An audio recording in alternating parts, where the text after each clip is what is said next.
環球大戰線深入世界最前線，全球各地的觀眾朋友，大家好，我是葉思敏。今天節目一開始，我們會來特別關心幾個議題。首先是在川習會之後，川普已經清楚的表態了，不想看到美國飛9500英里為台海問題遠征，並且表態等於是重擊了台獨。緊接着，我們等一下也會來看到菲律賓總統小馬可仕開了第一槍，菲律賓正式表態不會替台海來打仗。另外一方面，今天的另外一個重點會來關心到是普丁呢正式的訪中行，美中二三強北京博弈，台灣會不會淪為大國談判籌碼？今天就這些議題，我們會做一個比較深入的解析。先歡迎我們的在場來賓，淡江大學財經系教授聶建中老師，思敏，還有各位觀眾，大家好。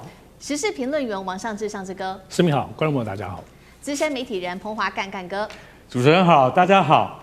好，觀眾朋友，今天節目正式的開始之前，先提醒大家幫我們的節目記得要點讚，在留言區寫下熱推，並且按下熱推鍵。希望跟我們互動的，可以在留言區特別寫下思敏我在哪一個城市收看，那我也會親自的幫觀眾朋友來做回復。趕快來關心到今天的重要焦點，在川習會才剛落幕之後，台海局勢馬上在風向上面立刻改變了。現在要來看到的是，最先開槍的，現在不是北京，竟然是菲律賓總統小馬可仕做了一個最新的表態。他說，如果台海爆發戰爭，菲律賓確實是會受到波及的，但是他馬上說了，不願意捲入任何的衝突。馬尼拉是不願意捲入任何的衝突的。他說，菲律賓會持續的奉行長期以來的一個中國政策，不干預中國視為內政的一些事務，並且支持兩岸是以和平的方式來自己解決爭端。這番話像是替整個亞洲國家提前畫下了紅線。要知道，美國先前一直不斷的把菲律賓當作是在推到第一線，從整個巴士海峽一直到整個呂宋島軍事基地聯合軍演，把菲律賓包裝成台海戰爭的第一線。但是現在我們可以很明顯的看到，在川普總統這幾天表達了說，針對台海議題，他不想看到美國長途跋涉到9500英里的地方去打一場仗之後，小馬可仕就親口的表態，他也說了，他不想為台海的事情來做負責任。事實上，在菲律賓總統表達這一些話之前，包含了在第一島鏈的亞洲國家，像是南韓總統李在明也說過，台灣的議題韓國不會介入，也不應介入。而被問到如果台灣遭受攻擊的話，是否援助，他則是回應說，等外星人入侵地球時再來想。做了這樣子的一個回應。好，所以今天節目一開始特別請教聶老師怎麼看了。川普說了不想飛9500英里打仗，現在菲律賓也捲入，並且做了一個明確的表態，代表川普對的這一番話已經開始在國際之間發酵，並且具有影響力了嗎？現在是連韓國總統李在明也表態了不會介入。那如果台海真的爆發衝突，台灣接下來只能孤軍奮戰嗎？怎麼做？聶老師怎麼看？好，我先這個科普一下，這個大家都知道1英里是幾公里嘛，哈，就1.6公里了哈。那麼如果是9500英里的話，那應該就不是從西岸而是東岸了，就是他們五角大廈諸如此類的，因為西岸離這個我們台灣這邊大概也不到這個1萬公里，好，大概15000公里，好，從東邊過來，那也就是非常清楚，他們的軍事實力倚重在這個他們講東岸五角大廈附近或怎麼樣的，他們絕對不會想要過來。但是各位回想一下，川普1.0版的時候呢，川普呢不斷很多次談到台灣，甚至一直這個詹志喜認為說台灣是他一個非常好用的一個武器，當然關稅是他最大武器，還有一個就是他覺得台灣應該說是一個籌碼，他覺得台灣是他的比肩，他講過要去奪大陸，就是他這個叫比肩理論，可以去惹這個中國生氣去奪。但是你說他要不要幫台灣？當然，因為台灣在中間是他一個還不錯的一個很不錯的牌，又是籌碼，因此呢，他過去常常很珍惜這張牌。不過這次很清楚看到川習會之後呢，我覺得川普去了大陸有幾個我看到的一個感覺的一個特點啊。第一個，我覺得川普這次去的比較乖。啊，那當然，他一直感覺是不管是虛的實的，表面好像很尊敬這個習近平，不斷用 great GREAT 來形容啊。在去年虎山也講了 great country 又 great leader，這次不止講一次，還說他這個 great 還不只是直接對習近平講，他對他的人民朋友也這樣講。你知道這種尊敬已經我覺得不是川普本來的個性，因為川普哪有那麼尊敬一個人？除非他很虛偽，對他甚至以前照顧他，你看那個電影的照顧他那個律師好，我要講就是說，川普這次又乖又尊，你要追對方。還有在話語中你會發現，當這個習近平講到修昔底德陷阱的時候，他是蠻默許的他也不敢回應太多。所以呢，當他回去講了所謂的9500公里英里他不會去為了這樣去戰。那當然，其實講不好，你就形勢比人強啊。那我再講另外一個，就是說，我們講跟人家爭鬥和鬥，這個鬥有2種，一種叫鬥智，一種叫鬥武，就是鬥義氣啊，義氣之鬥。那我覺得這一次啊，不管是川普也好，或者是我們講說印太這邊的周邊國家，甚至你剛剛講的韓國啊，李在明或者菲律賓小馬可仕，我覺得都非常清楚嘛。真的你要鬥智慧呢，還是要鬥義氣？對。那麼不管怎麼樣，各位形勢比人強，大家都已經看到各國啊，我們過去是政治、經濟、軍事、文化，現在再加上科技這些東西呢，你 take overall 去 take average 去看。我們講我們的中國大陸，它現在實力已經到了一定的浮囂塵上，在一定的這個水準之上，軍事實力看起來就已經不輸這個美國，而美國還要那麼遠來出兵。更重要的是以製造實力講，後勤打中長期來講，中國怎麼會就完全就已經中國大陸已經完全贏了美國？因為美國已經製造業空洞化，甚至沒有後勤能力之下，現在它的武力就算我們在各種評比好像軍事實力都第一，可是你知道嗎？光打伊朗戰爭就已經看到它非常多的問題。待會呢，可能幾個我們這個專家可能還會再分析，他們的飛機現在都出了問題啊，這個自己開都出問題。所以我要講的是，這些小國呢，它非常清楚嘛，就是以鬥來講，它鬥智慧，那這就對了。那麼還有鬥智慧，我覺得第一個除了形勢比人強，也就是看到這個中國大陸崛起啊，在政治、經濟、軍事、文化，尤其軍事這個地方，甚至加配套這個所謂的無人機或者各種科技的配套到一定水準。你真的要跟人家一個大國打，又有實力的大國，你怎麼打得過？這是一個非常現實的智慧。第二個，當然還考慮到各國自己的利益，一打下去，那這些小國它會受到什麼樣的傷害？這個非常清楚，所以呢看得很清楚。不過我最後要講一個 ending，要 ending 這段的時候，我要講一個說，這是一個好事對台灣。怎麼說呢？你說，台灣這時候啊，你一個題目說，是不是台灣就要支援，靠自己去打？不是，台灣這時候真的打不起。你說台灣打得起嗎？不是我們要。這個滅自己這個士氣，說不好聽一點，台灣的實力怎麼樣看都不對。如果你真的有美國或其他周邊國家來支持，可能會打中期。打到中期，請問一下，我們的人力，我們不要講這個光武器，人會傷亡多少？各位去想想看。所以越是這樣情形，我覺得對台灣可能反而是好事，也就是那也就是台灣，我講從武力也好，從經濟也好，甚至人的傷亡也好，可能會減損很多。好，所以我們看到，在這一場大國的國際的博弈下面，大陸的崛起讓川普是直接表態了支持大陸對於台灣問題的一個敘事哦。那當然了，這些小國包括了菲律賓跟南韓也緊接着一起做表態。不過我們再來看到說，那另外一個大國又是如何做表態的呢？就是俄羅斯了。因為普丁呢，現在收到的最新消息是預計在今天晚上就會正式的抵達北京了。那麼被視為是呢，因為川普才剛走嘛，等於是冷戰時代一個國家1週內接連接待了美俄2大強權領袖是非常罕見的。那北京的外交議題也成為了現在國際都在特別關注的一個焦點。克里姆林宮特別有強調說，普丁呢這一趟訪中啊，討論重點會是在中大的經濟合作上面，包括了就是大家在關注的西伯利亞力量2號天然管氣的這個管線。那如果成案的話，每一年就可以向大陸來輸送高達500億立方公尺的天然氣。其實華府更關心的事情說，這個中俄之間的合作其實不只是能源的問題而已，也是大陸在替未來可能的台海風險提前打造另外一條很重要的能源生命線哦。所以這是也是牽動着這個地緣政治的，所以備受華府的特別高度關注。再來就是印度媒體這邊也做了一個分析，有關於這個不管是中國不管是美國或者是俄羅斯，現在都想要拉攏中國的原因，是因為大陸是一個全球最大的原油進口國，美國想要搶這個市場哦，在大陸的市場就是想要用能源貿易、軍售拉住中國，俄羅斯則是希望用石油、天然氣戰略互信來綁住中國。所以現在看起來美中俄的這個3強博弈，幹哥怎麼看？台灣會不會又成為另外一個他們的重要籌碼？那麼在台灣議題上，對於北京表態，他們會做讓步嗎？還是怎麼解讀？台灣當然是川普跟習近平之間的談判很大的籌碼。因為連川普自己都說，這是我一個手上很好的籌碼。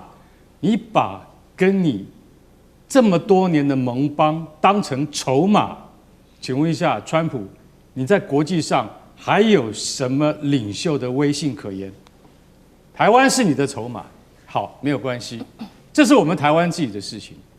但是美國的智庫，這個智庫叫大西洋理事會，這個人叫韋伯斯特。韋伯斯特說，現在不是只有這個美中之間的，現在連普丁啊，今天會抵達北京，他們可能也會談到台灣的議題。這跟普丁什麼關係啊？美國智庫，你就是靠這個東西吃飯的，是不是？這到底有什麼關係？一點關係都沒有。我們台灣的事情會跟俄羅斯扯上什麼關係？不要這邊胡說八道。今天很簡單，你只是要凸顯說，台灣議題可能將來是這個區域和平、地緣政治裡面非常大的變數。但是普丁這次去，最多是必須要趕快跟習近平談妥西伯利亞力量2號天然氣輸油管線這個行動計劃。因為這個計劃俄羅斯很急，為什麼？因為他們要趕快再輸出更多的天然氣跟石化這個產品給中國。為什麼？中國從2022年俄烏戰爭開始打的時候，打到現在，你知道我們已經有多少外匯是給了俄羅斯嗎？3670億美元，也就是說，在這段時間裡面，已經提供了11兆台幣的那個利益給俄羅斯。為什麼？幫助他能夠繼續打這場戰爭。中國對俄羅斯還不好嗎？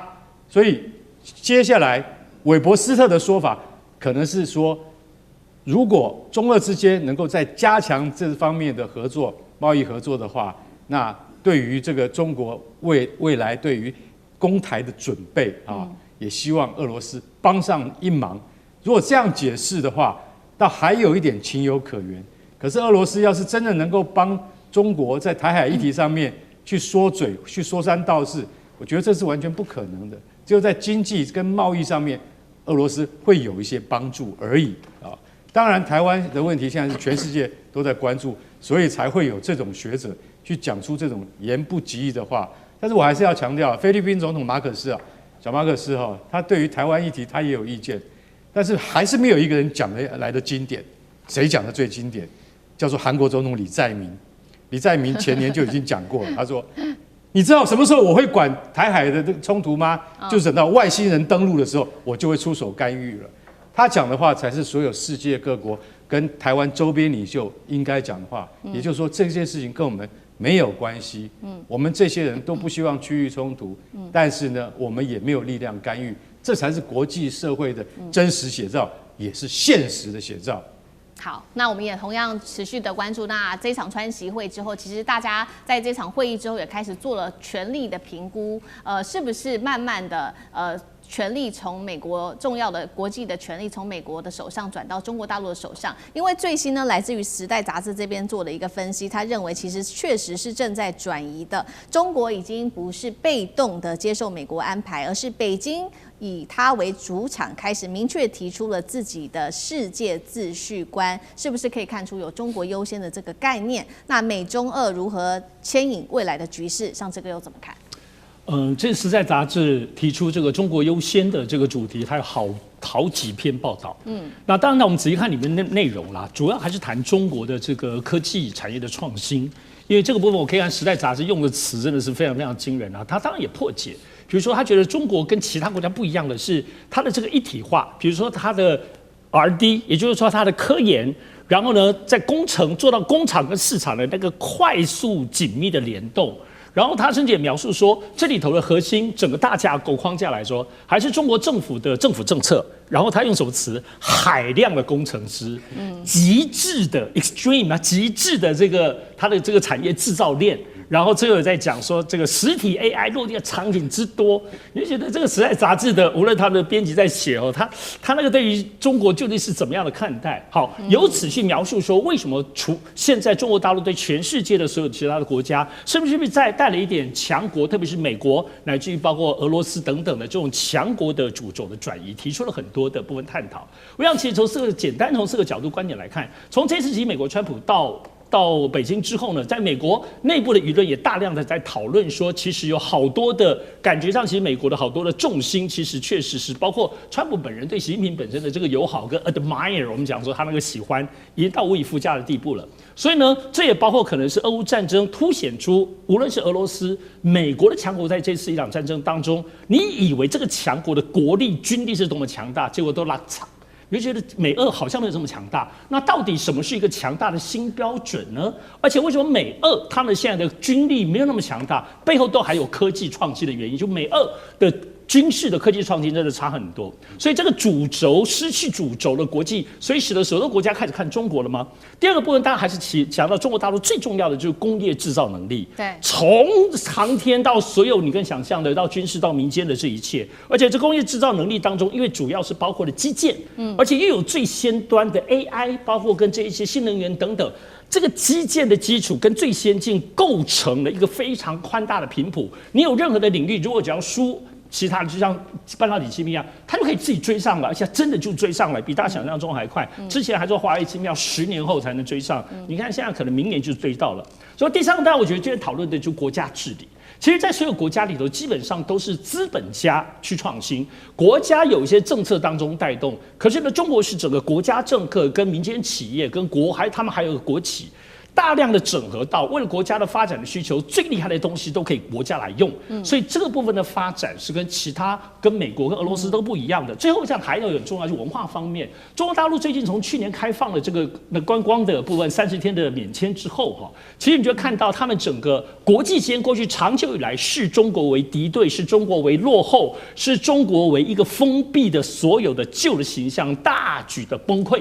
現在其實每天其實上這1、2、3月。就已經看到有就超過了500萬人，其實到中國大陸去做觀光哦。所以這個文化的形象慢慢擴展開來，包括小紅書跟抖音，使得不只是政府跟政府之間看上中國，連一般的全世界的民眾都對中國有全新的認知。我認為這才是真正整個中國變成一個全球新的重心的最關鍵的原因。好，謝謝尚志哥。那我們休息一下，馬上回來。地緣政治，美中之爭。戰略價值，強權崛起，小國生存，現在與未來洞悉事件走向，掌握世界脈動，全球觀點盡在環球大戰線。好，我們特別要來關心到是美軍的咆哮者 EA-18G 空中相撞這一起事故怎麼回事？等一下我們會有一個比較深入的了解。另外是解放軍另外一頭呢，它正式的啟動了低成本的消耗戰。今天會來關心幾款武器，包括了殲6無人化，還有呢魔鬼魚現身。那麼美軍霸權正在被 AI 戰爭來重新改寫。今天就這些議題會一起來做關心。好，3個火線話題，等一下我們會請來賓特別幫我們做解析。就是這一起事件，美軍最頂的咆哮者電子戰機在航空展上面為什麼會空中相撞？是單純的飛安的意外，還是說美軍全球的戰線真的已經拉太長了，開始出現一些戰力上面的透支呢？這是第一件事情會做關心。第二件事情，我們來看到還有第3件。是大陸的無人化戰爭時代正式開啟嗎？大量的發展它的 AI 的蜂群無人機、自殺無人機跟仿生潛航器。那麼美軍過去依賴的這些高科技武力優勢，還有高成本的武力優勢，是否被低成本戰爭快速的破解？那麼同樣來關心到是從俄烏戰爭，再到中東，再到台海。大陸正在改寫未來的戰爭規則，印太戰場接下來怎麼做發展？是無人化戰爭的時代了嗎？今天就這些議題會一起來做關心。好，我們要趕快來看到的是這個飛機相撞事件發生的地點就在美國的愛達荷州的航空展上面，2架美軍最先進的咆哮者電戰機在空中相撞之後還爆炸哦，所幸呢，最後4名機組人員成功的逃生是沒有大礙的。之所以咆哮者非常的重要，因為它是最核心美軍的這個電子戰的主力，負責的項目包括它可以壓制敵軍的雷達、防空系統跟通訊網絡，被視為航母打擊群的開路先鋒。難道這一次出事跟它的戰力已經出現疲態有關係嗎？因為我們包括了了解，在前幾天美國的福特號航母也是先前這個像失火了一樣，大家就在看說是不是同樣也是戰力疲態呢？因為美軍的戰線實在開太長了，包括在伊朗有戰爭。那麼全球還要部署它的航母，不管在南海、在台海、在東海這邊，還要做這種高度的巡弋哦，是不是因為已經被逼到了極限，所以才會發生這一類的事情呢？那上志哥怎麼看？首先呢，這起咆哮者兩架戰機的部分，真的像初看到畫面，你會覺得怎麼回事？你覺得他們在做特技嗎？就兩個飛機基本上已經抱在一起，然後旋轉，然後就爆炸，然後幸好就4個彈跳出來。不過這個消息雖然其實引起國際當中自媒體很大的討論，但是我先講有個人完全不 care， 這個人叫川普啊。其實川普從北京回來之後呢，我為什麼這樣講？因為川普回來之後這幾天基本上幾乎每天都在發一些跟軍事有關的他的照片，而且不是合成照。什麼意思呢？就是說他一直去拍，他一直登了好幾張他在中國大陸跟習近平一起閱兵。就是看到中國大陸那個儀仗隊，因為實在太驚人，他事實上也稱讚了好幾次。但你覺得他這個回來之後就一直在回味，所以好幾張，而且他還把他自己人穿軍服的年輕照片也都登出來。我覺得這個東西就會體現到說，現在這個美國的最高的這個總統領袖，他關心的此刻對於軍事可能有些觸動，因為美國現在最近都在講他們的這個電視上的評論都在講說啊，赫克賽斯完蛋了，因為很可能川普未來就要美國也要搞一個這樣的儀仗隊，會弄死人啊。好，所以在這個情形之下的話，我們對比來看一下，這種所謂對於軍紀、對於軍威當中的體現，它當然本質就是很深、非常嚴格的訓練。在我們看到這一次的這個航空展當中出現這樣子的意外，首先這咆哮者號對於美軍來說，雖然不是最厲害，但是已經算是頂尖應用的。不過我們首先先要講了哈，航空展當中的這些駕駛員，他不見得是職業軍人。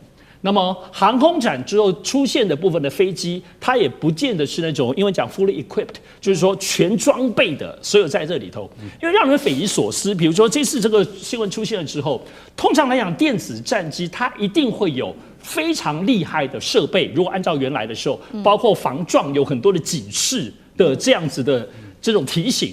但你難以想象，雖然在這個愛德華空軍基地的上空來講，大家可能飛來飛去，有一些可能協調上，可是你只要有靠近到一個驚人的地步，除非你手動把它關掉。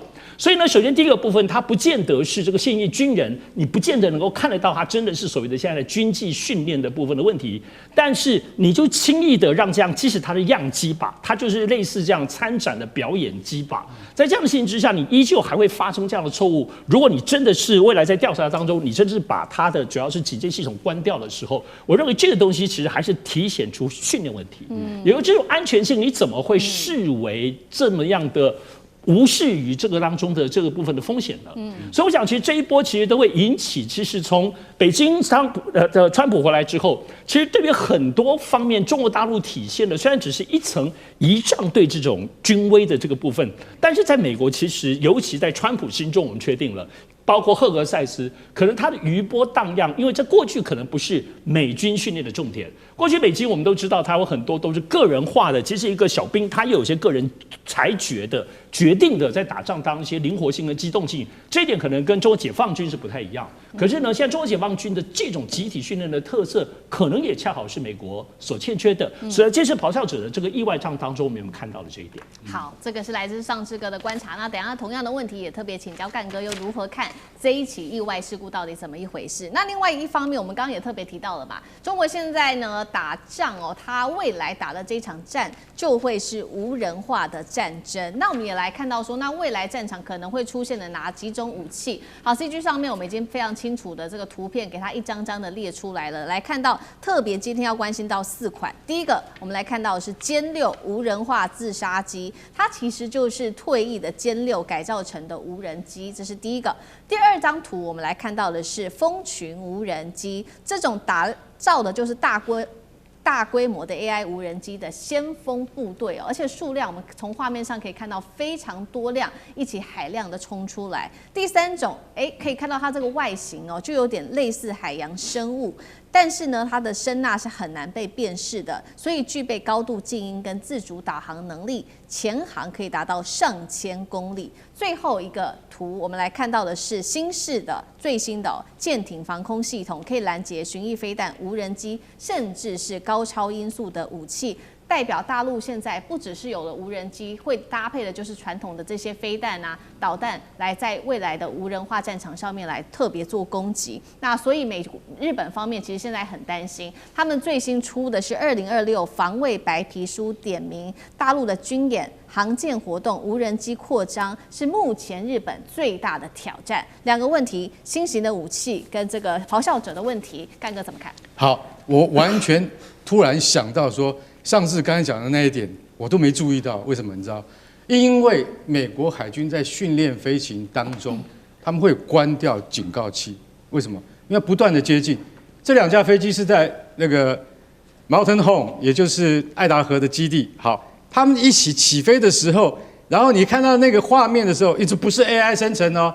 當後面的這一架，後面這架叫做僚機，前面這架叫長機，它既然是騎上去貼在上面，因為貼得太近了。那為什麼前面會不知道？代表說它的警告系統好像被關掉了。為什麼？因為他們常常接近，他們不斷的接近，他們在所有的表演當中會有無數次的接近，所以吵死人，乾脆關掉。在這種情況底下，也訓練飛行員的膽識。所以美國海軍或是美國空軍的特技飛行員，他們都有一定的注意力，但是這一次的初步的調查已經知道了，就是說這一次的這個騎上了長機，然後雙因為輕微的碰撞，然後到了一定的高度，發現再也爬不上去的時候，只好4個人同時彈射逃生了。什麼叫4個人？每架飛機上面有2個人，他也有2個人，那2個人加起來4個人。彈射的時候，因為他們用的是馬丁貝克的00彈射儀，也就是0高度、0速度都可以彈射，坐在地上也可以彈得到半空中，所以這樣的彈射儀是非常的可靠的。那經過了50年的發展，馬丁貝克彈射儀保住了這4個人的性命。可是現在我要講一句非常不客氣的話，是，請問一下 VAQ129中隊，你為什麼還會參加這樣子的飛行表演活動？那個是民間的活動。你現在所駕駛的 EA-18G Growler 咆哮者是什麼飛機？大家可能不知道。Growler 是美國海軍第一線，也可能是最後一種有人駕駛的電戰機了。什麼意思呢？因為 EA-18G 是唯一沒有被美國海軍、沒有被五角大廈砍掉的現役的4代機。為什麼？因為它的工作是電子作戰，也就是說，當你要攻擊一個地點的時候，一隊電戰機先到前面，它根本不叫咆哮者，因為它根本一點聲音都沒有，它不會發出任何的警告，它實在是靜默的殺手。為什麼？因為它不但會干擾現場方圓數百公里之內所有的雷達系統都被它干擾掉，所以美國為什麼在多少次的突穿行動中，不管它是打伊拉克打哪裡，你就會發現說，前面的雷達系統完全沒有反應，就是被它干擾的。是，這種飛機很貴的，你怎麼拿去飛行表演？我對於飛行表演一向是深惡痛絕，因為這種東西只會損傷人命而已。好，這些事情我們已經看到了，標準的人為疏失造成的。美國海軍，你還要再繼續這樣下去嗎？你已經沒有太多飛機了，為什麼？因為 F-18的產線準備要關閉了，將來都只有把金錢放在 F-35上面。所以像這樣子優秀的電戰機，怎麼可以拿去當做電戰飛行的那個飛行表演的工具呢？好在人沒有死，但是我問你，這個飛機一架多少錢？大家知道嗎？6700萬美金，那是換算成人民幣是多少？所以大家就想，只有美國啊，像這樣子的國家才會幹出這樣的蠢事。我們再来看，現在解放軍的這4種無人的那個戰爭機器，殲6，好，我們現在第一個講殲6，不過我不客氣的批評，殲6無人機是不如他想象中那麼厲害。也就是說，可能在台灣的面對台灣的沿海部署了500架，对不對？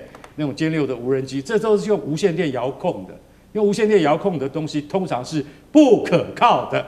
所以說，像這樣的無人機，它很大，為什麼？因為它就是從米格19改過來的。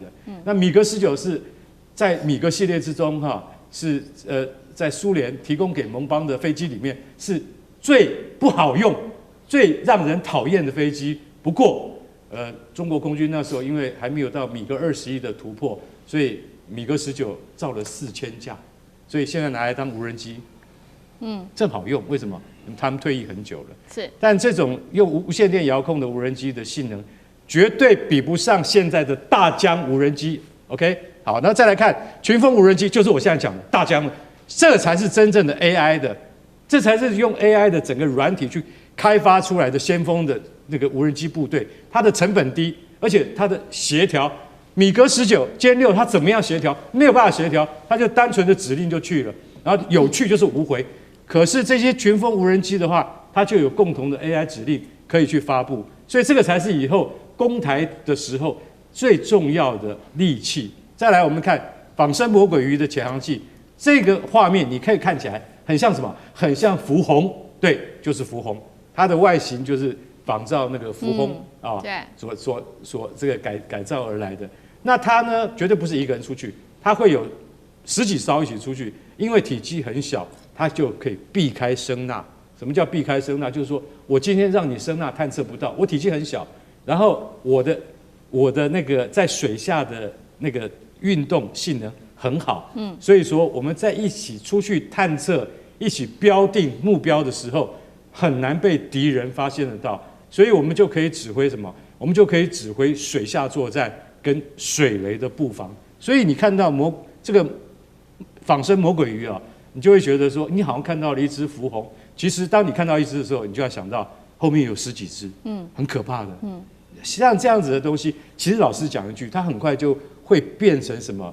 也是由 AI 來導控的水下作戰能力。這個才是我們要注意的。那最後一樣是最可怕的，新式艦艇防空系統，這個叫做終端防空系統，其實很像美國的 SPY-6，也就是什麼？也就是神盾防空系統。只是大陸沒有，就是我們現在解放軍沒有明白講，這個就是中國版的 SPY-6，是什麼意思？你知道嗎？就是終端防空系統，也就是說，它是介於紅旗9跟1130近迫武器系統之間的那一塊，因為紅旗9是高空，1130近迫系統是近海，但是中間的空域常常沒有填補。那現在這個系統就是用來填補它的。所以這個系統，老實講一句，它還具備抗電磁干擾的能力。這個系統服役以後，解放軍海軍才會真的彌補它缺少的那一塊。所以整個系統當它成熟的時候，你就會發現說，解放軍的無人化會成為以後各國都必須要去學習的對象。當然，我們也很期待說，有一天真的有實際的一些這個作戰，或是一些想定，或是一些演習當然我們不能依靠實戰，可是我們可以依靠一些演習來驗證這些新式裝備的有效性跟可行性。我覺得那天是可以被預期的。好，那麼接着就來看到說，那麼一系列中國大陸這邊推出的這種無人化戰爭的武器，又會接下來如何影響到台海，甚至是印太地區的區域安全？進入無人化戰爭時代會怎麼樣發展？聶老師怎麼看？我先補充一下，剛剛看到了2架飛機撞了。我從小在軍人長大，我很想開飛機，我有開飛機的夢。那我眼睛也非常好。當我以前分數考太高，就國防醫學院。好 ，anyway， 重點是我膽子也很大。可是人家跟我說，你去了以後，你只要做危險駕駛，你馬上就不能飛了。所以我講膽識可以，但是不能做危險駕駛，也就是他膽識太大。我要講的是另外一面，就是美國的人或者太散。你剛剛講到那個站，不是說他拉太長，我覺得他拉太深，而且弄太久，他的已經真的叫戰力疲憊。還有人，你剛看去年啊，這川普為了他的生日，請問一下，這個6月10號做了什麼東西？在美國軍演，他的軍演你又發覺這個他們是用散步的，好像有人說這是美國的習慣，就是美國就比較自由，但是我跟你講就不嚴謹，那就是為什麼呢？他到了習近平那邊看到軍操這麼棒，他就開始把以前的軍服穿起來。因為他以前在紐約軍事學校的時候，他在20歲的時候，他做過軍操的一隊，哎，他還在第5大道收費，你知道嗎？這是一個非常聰明的人，但是他已經散掉了，所以才會發覺不嚴謹、太散就會出現美國現在的狀況。那我今天講第二個，就是各位想一下無人機這個世界啊，在去年已經1年哦。去年當大疆無人機量產到全世界都看到各種模型都做出來的時候，美國有嚇到。在尼克森總統1960年代的時候，記住哈，當時的俄國是全球航太第一的，美國根本追不上。可是尼克森總統真的大肆破例的弄了拉薩，就喊出我們要做航天計劃，有沒有贏了俄國啊？但現在呢？那個赫克塞斯在戰爭部之前叫國防部，還沒轉戰爭部之前還是國防部長的時候，在五角大廈於是拿了無人機跟大家講說，我們美國要開始發展無人機計劃。美國很有魄力哦，的確有發展，但是跟中國不能學，而且他現在是學中國的，是趕不上中國了。所以我講為什麼會趕不上，答案很簡單。其實我們講我們的中國大陸對岸其實做了非常多很深入，而且很早就 foresight 看到未來深入的基金的計劃，也就是對科技的大基金的投入。2014年投入了1000多億，2019年2000多億，2023、24，當美國又質押的時候，他投入了更多的金錢。他打 AI、打5G、打半導體、打晶片。請問中國做到了什麼？現在看到的無人計劃全部出現。最重要的，這個科技提升了2個，第一個一 C 2 Q， 成本低，量大。那當然你當品到全世界，它很內捲啊，這沒辦法。第3個還有重要叫 quality 高。值啊，這個 Q 最重要，而這個呢是有 AI backup 的，有 AI support， 這更厲害。也就是你現在所講的，不管是蜂群無人機等等，是最要做 AI 蜂群無人機。包括你看，這巴基斯坦會打過印度，當時用的標風，用殲10，為什麼呢？它因為有 AI 的配套，當然還有它的這霹靂15。我要講的是，因為你的 AI 介入，你就會發現你什麼都變了。因為中國，你不要說晶片被克制，但是成熟製程全部。真的遍地開花的 AI 在中國到處都是。我必須講一下，我們都在講嘛 ，AI 是我們的未來。你懂 AI 就有未來。一個國家也是這樣，你有了充分開發 AI、發展 AI、充分運用 AI，這個國家軍事實力也好，航太人也好，一定往上。現在中國只缺最先進製程，比如台積電或者美國在3納米以下的所有東西更精密的東西。當那個是最終極戰，但是在其他的，他們現在很多這種量器，比如晶片堆疊，也已經達到他們很多的效果。我要講的最後一個答案就是非常重要，因為思敏問到無人機的這個改變戰場，當然現在可以看到所有東西他們都無人化，這個是非常聰明的。包括我剛講個 J6，雖然它是以前進不了第5代這個戰機的，它一定要淘汰，也不能浪費啊。中國聰明到這樣，把這種舊戰機沒有用置入 AI， 讓它一樣活起來，而且用 AI 去打。我跟你講。這個是一個非常聰明的做法，因此啊，你看到大疆的量產，看到美國想學，你就知道整個世界已經變了。好，謝謝聶老師。那我們休息一下，馬上回來。地緣政治、美中之爭、戰略價值、強權崛起、小國生存，現在與未來洞悉事件走向，掌握世界脈動，全球觀點，盡在環球大戰。好，接下來我們要特別關心到，難道川普這一次又發瘋了嗎？因為他最新呢釋出了一大堆的照片，大家覺得說他又發生什麼事情了？包括上靠外星人的照片釋出來，然後他還自嗨變身這個007哦。那網友也很酸他，並且發梗圖來嘲笑他，說是不是因為你在國內的內政表現太差了，所以現在想要轉移注意力呢？另外，美國現在內部還要面對的當然非常多的問題，像是油價高漲跟通膨等等的問題，所以針對於這個油價的問題，現在川普又再度的讓步普丁了，讓俄羅斯來賣它的石油等等。那觀眾朋友歡迎在這邊做留言互動哦，在留言板寫下，如果你觀察到這一系列最近在美國發生的事情，不管是在川習會還有美國的內政，如果您認為說，美國現在正在衰退的，那幫我們留言板寫下1；如果你認為美國仍然是全球最厲害、最重要的霸權，持續欣欣向上，我們可以在留言板寫下2。那我們也會一起做跟大家一起做更多的互動。我們现在要來關心到的是川普在社群上面在引發的爭議，因為他這一次發出了這個 AI 的生成圖片哦，大家就在說哇，也太有想象力了吧！旁邊呢是一個外星人，這個銀灰色的外星人，而且個頭呢比川普190公分的川普還要更高，然後呢是一個有肌肉的男子哦，然後手上還上了銬，然後腳部的部分可以看到上了腳鐐。那大家就在看說，為什麼你要發布這張照片呢？敏感時機是因為五角大廈在1週前才發布了 UFO 的文件，大家在猜測說，難道真的世界上有外星人存在嗎？還是因為川普的內政問題，他現在呢希望能夠轉移內政上面的失誤，所以做了這個圖片？還是說總統真的是超級迷因呢？那另外一張照片同樣是川普釋出來的，是他坐在太空艙裡面按下了這個紅鍵，那他俯瞰了地球，並且在這邊正式的引爆，所以很多的地方就爆炸了。那到底怎麼一回事？為什麼要發這些照片？那幹哥怎麼看？我從就是說，我們從念高中的時候就一直在注意羅斯威爾到51區這些地方的所有的演變有沒有更新啊，以及所有對於 UFO 的目擊事件啊的累積，我們都不斷在注意它跟與時俱進到底有沒有什麼新的東西。我說句實在話，其實五角大廈所公布的 UFO 文件哈，這一批文件1個禮拜前公布，大約多少？大約不到100多頁。我坦白講一句，沒有新的東西。因為所有人都只要問一個問題，就是有沒有外星人？再過100年，你還是問一樣的問題，結果你知道怎麼回復嗎？我們沒有發現可以用以支撐真的有外星生命駕臨地球的證據，就這麼一句簡單的話。所以川普他現在用這個超級迷因圖啊，我實在是我看了，我真的不知道。那你說他為什麼上手銬、上腳鐐，還可以跟你一起走在一起？你不怕他一手把你給掐死嗎？所以说我們今天就很簡單的講說，川普發了這個圖，然後沒有任何解釋，就是代表什麼？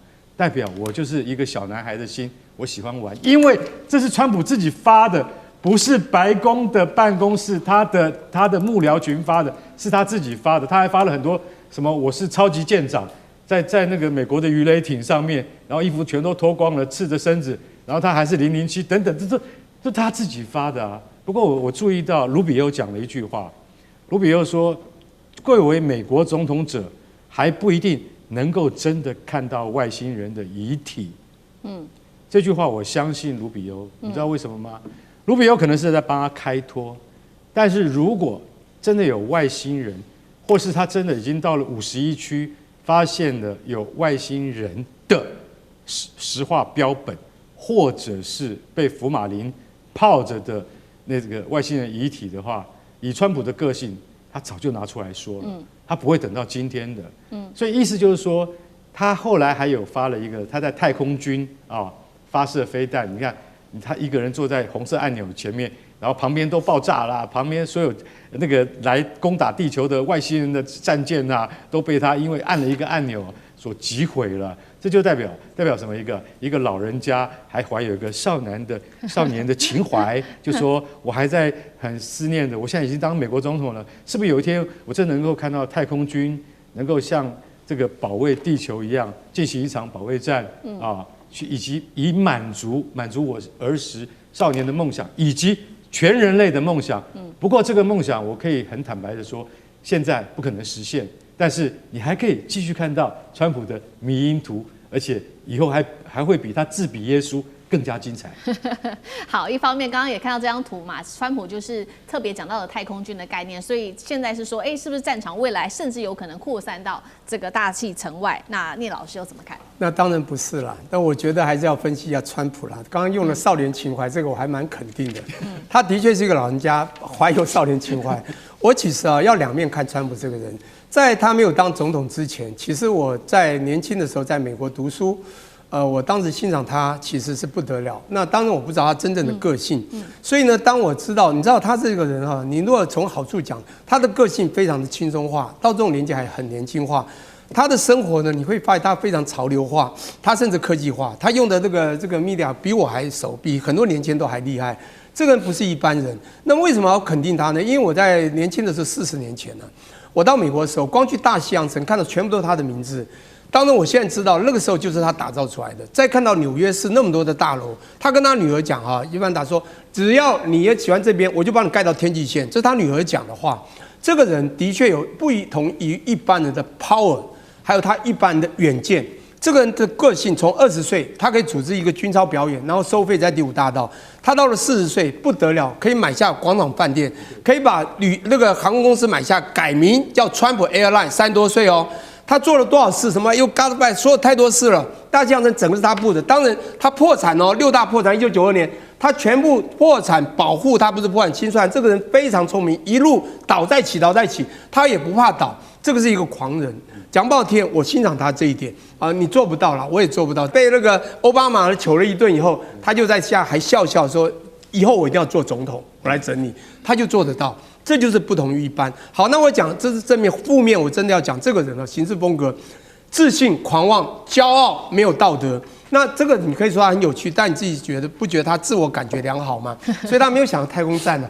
他就覺得自己很厲害，剛剛不是講救世主嗎？他連那個對不對？那個全世界唯一的那個國家那個最小的國家，那個天主教王那個他都說你要聽我的，要不然的話好像是他任命的。在聯合國可以對其他的所有的國家呢直接辱罵，好像這個聯合國不是這個美國是他一個人的，你知道嗎？這種人不一樣。所以呢，我要講這個人的確有他不同於一般人的。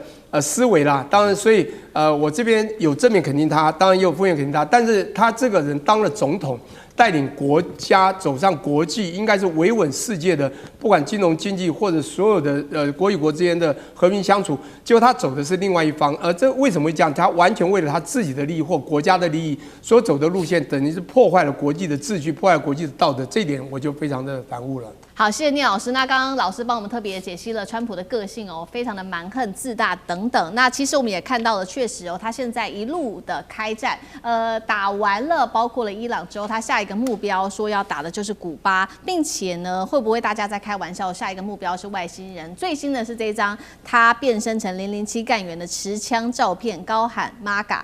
但是呢，我們也要看到的事情是，他也不顧美國現在內政的問題了，尤其是美國的物價現在暴漲哦。來看到 CPI 消費者物價指數年增率3.8%，是3年來最大的漲幅。5月份現在說恐怕突破4%大關。來看美國的每月家庭日常支出，跟他剛上任的時候來比，增加了$266美元，跟3年前比暴增$642美元，等於一個家庭得多燒2萬元的新台幣。那川普也不在意，他最新接受了這個 Fortune 雜誌訪問的時候，他表示說，戰爭結束前沒有辦法細細的去講究這一些數字，似乎對他來說並不重要。像這個怎麼看？其實我們可以看，川普從北京回來之後呢，接受了福斯新聞網的部分的一個非常重要的專訪，當然裡面談很多台灣問題，也談到了現在美國這個物價。包括記者，他的那個主持人跟他很熟，也直接質問他。剛剛提到這次 Fortune 雜誌的部分，也用雜誌當中其實來問他。其實你就看到川普很奇怪，就說雖然大家都關心的部分是你在美國社會的這種民生，尤其這種物價通膨的 CPI 的問題已經到這麼樣的驚人。因為如果你真的突破2、突破3的話，持續上漲了，已經會嚇死人了，政權會保不住。你現在就快突破4了。可是你再看哦，我為什麼今天大家仔細看？因為你就可以看到川普在表達他對這件事情當中的時候，甚至我看福斯的新聞網當中，他引述了直接好多的這個一般民眾的貼文的反應來挑戰川普。可是川普還是在強調，他覺得他對於伊朗的核武器如果沒有被控制住，沒有被拿到的話，它所造成的影響是更大的。你會感覺雞同鴨講，可是你會看到，如果你仔細聽，你就可以看到，因為川普看的不太一樣。川普認為說，如果伊朗有核武器的情形之下，他就可以隨時威脅，甚至可以讓以色列部分整個國家都轟掉了，甚至都可以攻擊歐洲，都可以甚至攻擊到美國，以他們的部分的彈道的導彈飛彈的情形。所以川普覺得這個嚴重性是，一旦對美國本土有類似這樣的新的核武器，而且就是跟美國對幹的伊朗的時候，你就根本不用活下去了，整個美國的國家、社會、城市都會受到威脅。所以在他看見這種威脅性對他的強烈度，然後他回過頭來說，這樣有關於現在伊朗戰爭這次的通膨主要就因為油價的關係，他就認為大家忍一忍，他說因為這戰爭它就會結束嘛，而且現在他又想到現在已經結束了，所以呢，他在這個概念上，我覺得就是說大家在看到一個領導人看到的威脅性跟重要性，其實跟一般民眾確實是不太一樣的。以現在美國油價都已經漲到已經4.9塊，已經快$5了。它對比到先前還沒有打仗之前的時候，在美國的油價很低，才$2.6而已。所以這之間的差別，但是川普無視。可是川普無視的原因還很大的一個部分是，美國的通膨長久以來就是聯儲會 FED 在調節跟處理的。所以呢，而且過去都會覺得，這聯儲會有這個機制在做的時候，它就會調息、升息、降息的部分就會調節。所以過往來講，其實在美國的社會，雖然民眾的感應體感上就覺得你這個總統幹得不好，可是用機制上來講，它就聯準會。全世界就只有美國有這樣子可以印鈔票、可以包括收鈔票的這個聯準會，歐盟沒有，中國沒有，在任何其他的大國，俄羅斯也都沒有啊。所以在調節 CPI 當中，美國這個政府有個特別機制手段，所以川普對他來說，他就不是不在意，而且當中自然有人負責，他就不會那麼覺得是要由他來負責。我認為這是最關鍵的原因。好，謝謝上次哥，那我們休息一下，馬上回來。地緣政治、美中之爭、戰略價值、強權崛起、小國生存，現在與未來洞悉事件走向，掌握世界脈動，全球觀點盡在環球大戰線。好，來關心出大事了，這個是 CIA 在中東的情報網，現在傳出來說遭到全滅了。那麼伊朗說他狂抓了6500名的間諜哦。川普另外一方面針對伊朗問題，他不敢開戰，急踩了剎車。現在伊朗內部則是街頭全民備戰起來了。今天就這些議題，我們會一起來做一個深入的了解，特別來關心，趕快來看到的是美軍在中東苦心經營數十年來的情報網，難道這一次真的全滅了嗎？來看到是 FBI 在此刻發布了一個重大的通緝令，要來通緝的就是這一位了。他是誰呢？懸賞金額高達了20萬美元的高價，要追捕的是前美國的空軍反情報官員莫妮卡·威特。原因是美方指控他在叛逃了伊朗之後，向革命衛隊提供了包括了美軍特工的名單跟整體的機密的計劃代號等等，還協助建立追蹤美國情報人員跟家屬的資料庫。而就在 FBI 發布重大通緝令的同時，伊朗也說他有許多的戰果，這當中包括他說已經逮捕到超過6500名的間諜跟通敵者，這是來自於伊朗的最新說法，並且他表示，從美伊戰爭2月底開戰之後，已經在全國大規模的掃蕩了美國的情報組織單位。兩件事情代表美國經營數十年的情報網真的可能被打穿了嗎？要知道，美國過去一直非常的有能力的，就是靠着 CIA 布局在中東地區的情報網。從伊拉克到敘利亞、黎巴嫩，這一次再到伊朗，等於美方透過臥底跟這一些在地的協調者、協力者、電子監控，都可以清楚地掌握敵方。那現在發生了這樣子的一個事情，代表美軍在中東的情報網、臥底情報網真的被毀滅性的打擊了嗎？幹哥怎麼看？好，莫妮卡·威特這件事情非常嚴重，為什麼你知道？因為他曾經在反情報單位待了10年之久，他從2008年他從1997年服役到2008年，總共他在軍隊裡面待了12年，但是呢，他最後的官階應該是到了上尉。到了上尉之前呢，他所接觸到的都是非常機密的，跟中東不僅僅是伊朗，包括約旦啊、巴基斯坦啊這方面的情報，他都接觸得到。因為他的等級其實非常高，然後他也獲得了信任。你知道為什麼他得到信任嗎？因為他的波斯語是在他的同儕裡面最好的。他的波斯語講得非常好。所以 Monica Witt 啊，這個人啊，老實講，你從外表你完全看不出來，你會認為她就是很標準的，就是美國從軍的女性。後來她今年47歲了，她到了2008年退役之後，她轉入哪裡？她轉入就跟軍方有工程啊，就是這個來往的公司裡面，這很正常啊。美國很多什麼國防部長啊什麼的，後來都到了。什麼就是什麼雷神公司啊，洛克希德馬丁公司去啊，那他是到一個承包商裡面去做，然後他轉入民間之後呢，2012年，也就是他退役54年之後，他突然去了德黑蘭。他去德黑蘭是有報備的，為什麼？你是前軍官啊，你要去德黑蘭，你不用報告嗎？現在問題出在哪裡？他去了德黑蘭以後，從此沒有再回來。他沒有再回來，然後呢，到了2016年的时候，美國的反情報單位突然接到一個訊息，有一個化名，他說他的化名沒有講出來，但是他們認為這些化名的形容描述都指向威特，就是你講的這個就是這個女的，就是這個女軍官啊，她參加了毒打美國一個水兵被伊朗俘虜的審訊。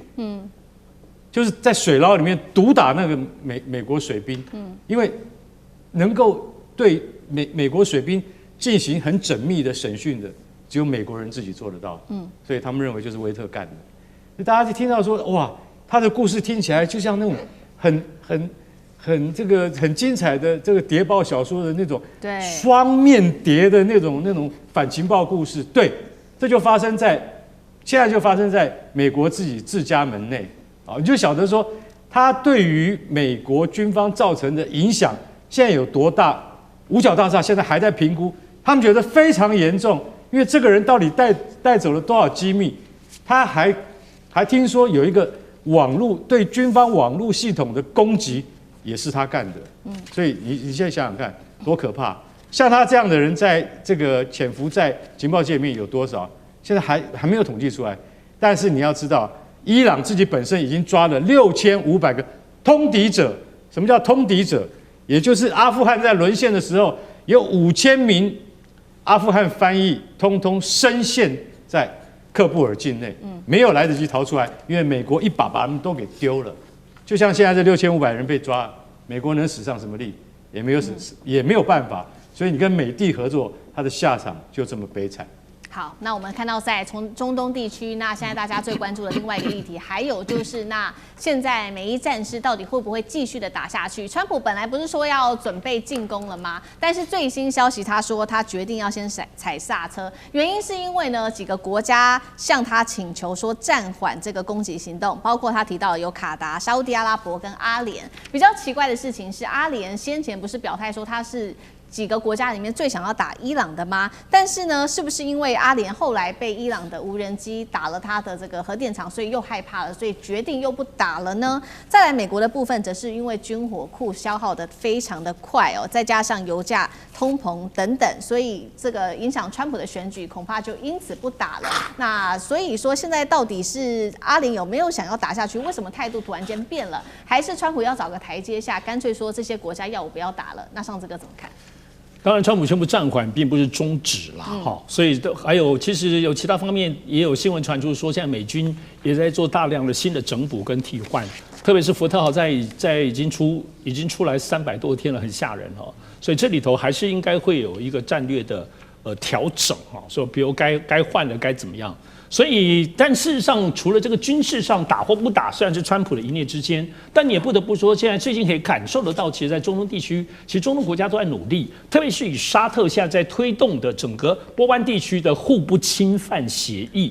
那麼，這個互不侵犯協議，但是說都互不侵犯，當然它主要是希望這個伊朗不要侵犯過來。只是說，這個互不侵犯協議當中，也不是只有波灣國家自己簽訂，比如說美國支持嗎？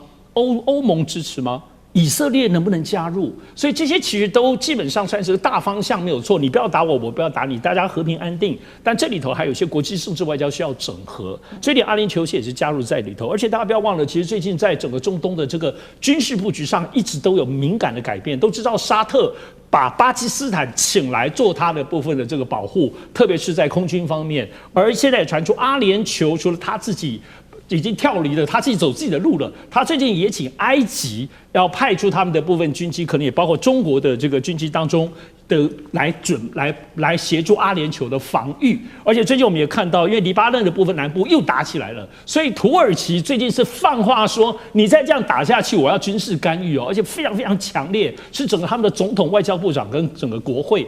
所以可以看到，不只是波灣國家喲，這些都是波灣外圍相關國家，他們的軍事力量其實也在裡頭就很大的部分的拉扯。當然，這次可以確定的是，美國在波灣當中已經出現了戰略收縮的地方。現在其實美國都沒有在討論說他們被打的那個15、16個，或伊朗說的20幾個軍事基地有沒有在修復啊？其實沒有啊，而且 CNN 現在講說16個軍機炸得非常嚴重，美國要修的話是幾十億，可是呢很多都是這些波灣有錢國家出錢，那這個東西都沒有人談，誰出錢？那這些美軍基地還會有嗎？要不要修？還是就不修了？所以這裡頭有很多敏感的，實質上我認為這也是川普比較頭疼的地方，所以現在暫緩有很多可以討論的空間。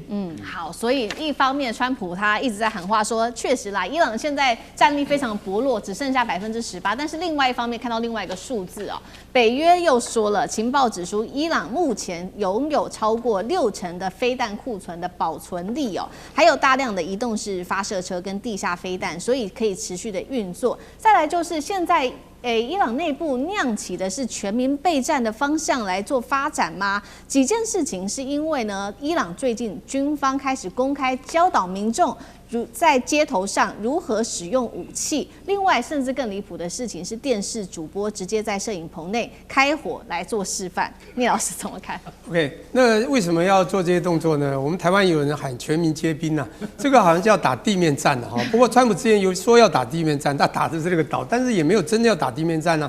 伊朗這麼大，對不對？那地形又這麼崎嶇，不過呢，當然你未雨綢繆是應該的，就是因為他發覺川普很容易入。死是入伙呢，最後呢又輸了就入，所以呢很怕這個川普真的又做什麼動作，所以他們這是未雨綢繆啦。不過我剛剛講一個數字問題，我想釐清一下，就是說你今天講18%也好，60%也好，重點是分母有多大。伊朗很大，伊朗做飛彈的能力也不差，所以它分母不算小，所以18%我覺得也不差。也就是只光18%的能力就有可能打掉中東的一些地方，但重点來了。18%誰講的？川普講的，是美國講的嗎？不是啊，所以川普講的話，你要講這個人動不動就是玩那種牌，就是說哈，先喊大的威嚇別人，很多東西渲染，所以18%就不可能是真啊。那當北約這個所謂60%是真是假，我不敢說，但18%絕對不是，因為川普講的。好了，我現在講說，現在你剛講到說，當然不管庫存多少，到底對中東國家有沒有威脅？對美國在中東的軍事基地有沒有威脅？我跟各位報告一下。根本講半天，威脅絕對是很大。現在重點是真的在出問題。現在到底要打中東還是直接打美國？因為剛講，我也爬文一下，有19個美國基地在中東地區，卡達的烏代爾也被打了，這個巴林的海軍基地第5艦隊也被打了。